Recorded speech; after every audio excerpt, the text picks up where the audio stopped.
Friends, myself Divya Shrivastava and I am your English teacher. Today in English literature we are going to study a new fresh chapter. We are going to read a new fresh chapter and the name of this chapter is The Woodcutter and the Tree Fairy. This is your 8th chapter. The Woodcutter and the Tree Fairy. लकड़हारा और एक पेड़ की परी. ठीक है, ये हमारा 8th chapter. आज हम इसको पढ़ने वाले हैं. Firstly we will see the character of this story. The characters are a woodcutter, एक लकड़हारा, his wife, उसकी पत्नी, लकड़हारे की वाइफ, एंड अ ट्री फेरी, और एक पेड़ में रहने वाली परी, एक पेड़ की परी. ठीक है, तो ये हमारे कैरेक्टर्स हैं और आज हम इसको अच्छे से रीड करते हैं. Now we will see the summary of this chapter. See, once there lived a woodcutter with his wife who earned his livelihood by cutting and selling the wood. एक बार की बात है, there lived a woodcutter who earned his livelihood by cutting and selling the wood. ठीक है, in the forest. वो जंगल में जो लकड़हारा था, एक बार एक लकड़हारा था जो जंगल में लकड़ियां काटता था और उनको बेच के अपनी रोजी रोटी कमाता था. ठीक है, वही उसकी रोजी रोटी थी. वो लकड़ियों को जंगल में काटता था और उनको मार्केट में जाके सेल करता था. He lived a very simple life along with his wife. वो अपनी वाइफ के साथ बहुत ही एक साधारण जीवन गुजारता था, बहुत ही सिंपल लाइफ वो जी रहा था. along with his wife, अपनी वाइफ के साथ वो रह रहा था. One day he saw a huge tree in the forest. He decided to cut that tree. एक दिन क्या हुआ? The woodcutter went to the forest to cut the wood. एक दिन वो जंगल में लकड़ी काटने के लिए गया. On his journey, on his way, he was enjoying the birds and he was enjoying the music and he was enjoying the beauty of a nature. वो प्रकृति की जो सुंदरता है उसको एंजॉय कर रहा था और वो खुद में ही गाना गा रहा था. वो चिड़ियों के सबकी आवाज को सुन के काफी नेचर को एंजॉय कर रहा था. After some time, he saw a huge big tree in front of him. उसने अपने सामने एक बड़ा सा पेड़ देखा.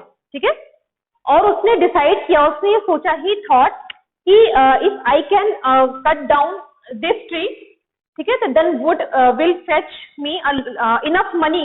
यू नो, अगर मैं इस पेड़ को, इस बड़े पेड़ को काट देता हूं तो मेरे पास ये जो इसकी लकड़ी होगी इससे बहुत सारा पैसा आ जाएगा. ठीक है, मेरे पास बहुत सारा इनफ मनी हो जाएगा तो मुझे काम नहीं करना पड़ेगा. मैं अगर एक बार इस पेड़ को काट दूंगा मेरे पास बहुत सारा वुड आ जाएगा. ठीक है, so he decided to cut that tree. तो उसने डिसाइड किया कि नहीं, मैं इस पेड़ को अब काटूंगा. Okay, as he raised his axe to cut the tree, he heard a voice of tree fairy who requested him not to cut the tree. जैसे ही उसने अपनी जो कुल्हाड़ी होती है, ठीक है, as he raised his axe, जैसे उसने अपनी कुल्हाड़ी उठाई पेड़ को कट करने के लिए, he heard a voice of a tree fairy. उससे एक परी की आवाज सुनी. और परी क्या कह रही थी? परी ही कह रही थी कि please do not cut this tree, इस पेड़ को मत काटो. तो जो पहले वो अपीयर नहीं हुई थी, फर्स्टली केवल उसने उसकी आवाज सुनी थी. जो वुड कटर था वो बहुत ज्यादा he was very afraid and he was very, मतलब वो परेशान हो गया, शॉक्ड हो गया कि आवाज आ कहां से रही है. उसने अपने चारों तरफ देखा but there was no one, वहां पे कोई नहीं था. फिर से उसने एक बार ट्राई किया, फिर से अपनी कुल्हाड़ी को उसने उठाया पेड़ को कट करने के लिए. Again he heard a voice of fairy. उसने फिर से उसी फेरी की आवाज सुनी. उसके बाद क्या होता है, जो फेरी होती है वो अपीयर हो जाती है, वो उसके सामने आ जाती है और वो कहती है कि आई एम अ फेरी, मैं एक परी हूँ, and I live in this tree, मैं इस पेड़ में रहती हूँ. ठीक है, during the winters time I live in trunk, मैं मतलब जो विंटर टाइम होता है उसमें पेड़ के तने में रहती हूँ, और जो बाकी टाइम होता है साल का मैं उसकी ब्रांचेस में रहती हूँ, उसकी शाखाओं में रहती हैं. So this tree is my home, ये पेड़ मेरा घर है. So please do not cut this tree, इस पेड़ को मत काटो. फॉर योर काइंडनेस, तुम्हारी इस दयालुता के लिए, I will I will repay you, मैं तुम्हें कुछ न कुछ दूंगी. क्या दूंगी? उसने बोला. सी, when he started feeling sorry for not cutting the tree, she promised him to give 3 wishes. ठीक है, उसने उसको क्या प्रॉमिस किया कि अगर तुम इस पेड़ को नहीं काटोगे, तुम मुझ पे दया कर दोगे, तो फॉर योर काइंडनेस, तुम्हारी दयालुता के लिए मैं क्या दूंगी, मैं तुमको 3 विशेष दूंगी, तुम्हारी 3 इच्छाएं पूरी करने के लिए तुमको मैं प्रॉमिस करती हूँ कि मैं तुम्हारी 3 इच्छाएं पूरी करूंगी। जो वुड कटर था उसने सोचा wow, you know this was a great, this is a very great chance, this is a very big chance to have to, मतलब अब पैसे कमाने के लिए उसके पास ये बहुत अच्छा मौका है, लाइक कि उसको कुछ नहीं करना पड़ेगा, विदाउट डूइंग एनी वर्क वो अमीर बन जाएगा, उसके पास पैसे आ जाएंगे। तो he accepted the fairy's offer, तो उसने उस फेरी के ऑफर को एक्सेप्ट कर लिया एंड रैन होम क्विकली, और वो जल्दी से अपने घर चला गया to tell his wife the whole story, अपनी वाइफ को पूरी स्टोरी बताने के लिए वो जल्दी से अपने घर को दौड़ा। He told the whole story to his wife. They both started jumping with joy. अब उसने क्योंकि वो बहुत ज्यादा खुश था एंड वो बहुत जल्दी ही घर आ गया था सो अर्ली, तो उसकी वाइफ भी शॉक्ड हो गई कि उसने ये बोला कि तुम इतनी जल्दी घर कैसे आ गए, what is the matter and why are you looking so much, मतलब इतने ज्यादा खुश कैसे दिख रहा, why are you looking so happy. Then he answered कि उसने सारी स्टोरी बताई। He told the whole story to his wife. They both started jumping, तो उसने अपनी पूरी कहानी बताई कि कैसे वो लकड़ी काटने जंगल में गया, उसको वहां फेरी मिली। देन ही उसने उसको प्रॉमिस किया कि उसकी 3 विश को वो ग्रांट करेगी। तो दोनों बहुत ज्यादा खुश हो गए कि अब तो हमें बहुत बड़ा फॉर्चून मिलने वाला, अब हम अमीर हो जाएंगे, और वो दोनों खुशी की वजह से नाचने लगे। दोनों उसने खुशी से उस लोगों ने नाचना कूदना शुरू कर दिया। आफ्टर सम टाइम जो वुड कटर था उसको भूख लगी, you know, when he started feeling hungry, he wished some sweet and hot pudding. कुछ देर बाद जब उसको भूख लगी तो उसने अपने वाइफ से कुछ खाना मांगा कि now give me some food, I am feeling hungry. तो उसकी वाइफ ने यही रिप्लाई किया कि you have come so early, तुम बहुत जल्दी आ गए, तो मैं कुछ खाना नहीं बना पाई। If you wait then I will cook the good meal for you, अगर तुम इंतजार करो तो मैं तुम्हारे लिए कुछ खाना बना दूं। बट वो इतना ज्यादा खुश था, इतना ज्यादा एक्साइटेड था wood cutter, then he said no, तुम्हें कुछ भी, you don't have, you know, तुम्हें कुछ भी करने की जरूरत नहीं है। और जो फेरी है उसने हमें, द फेरी हैज ग्रांटेड अस, उसने हमें ग्रांट किया है कि वो हमारी ग्रांटेड अस 3 विशेस, वो हम, उसने हमें 3 विशों से वो ग्रांट किया है और हमें अब कुछ भी करने की जरूरत नहीं है।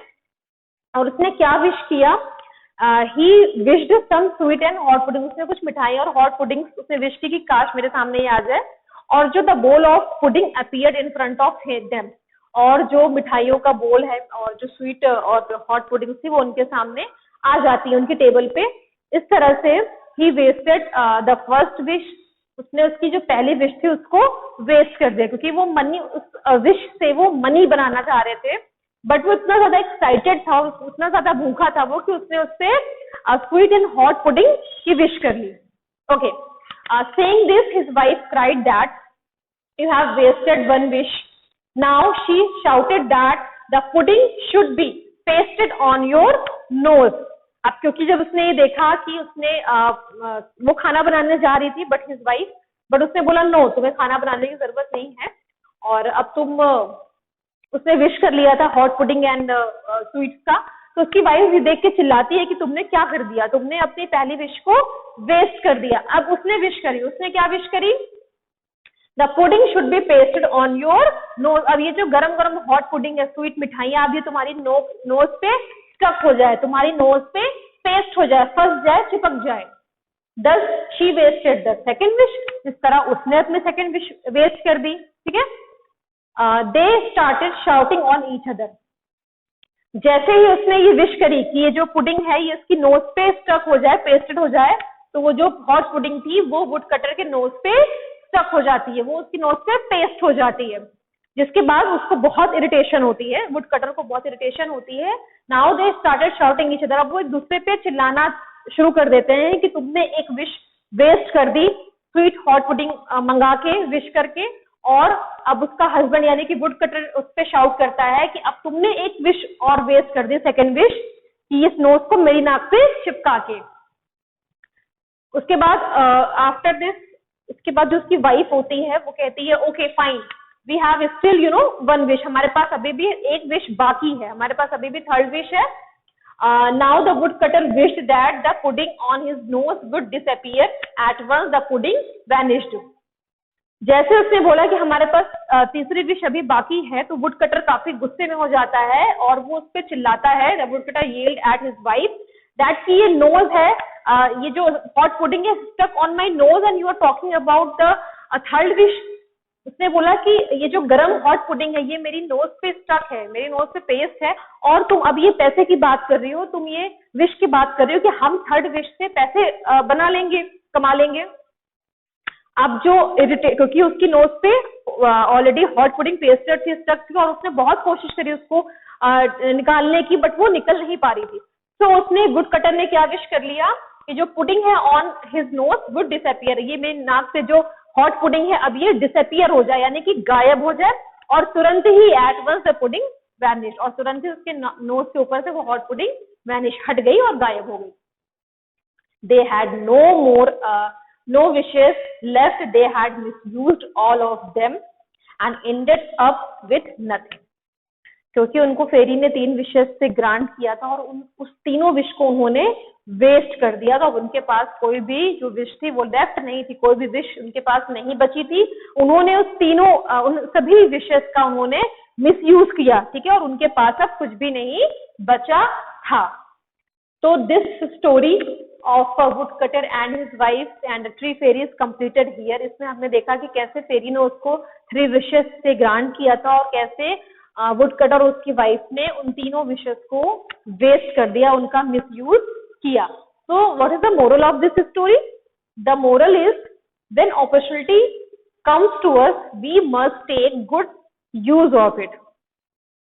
हमारे पास जब भी कोई चांस आता है, गोल्डन अपॉर्चुनिटी आती है, हमारे पास कोई अच्छा मौका आता है, तो हमें उसको वेस्ट नहीं करना चाहिए, हमें उसका अच्छे से यूज करना चाहिए, ठीक है।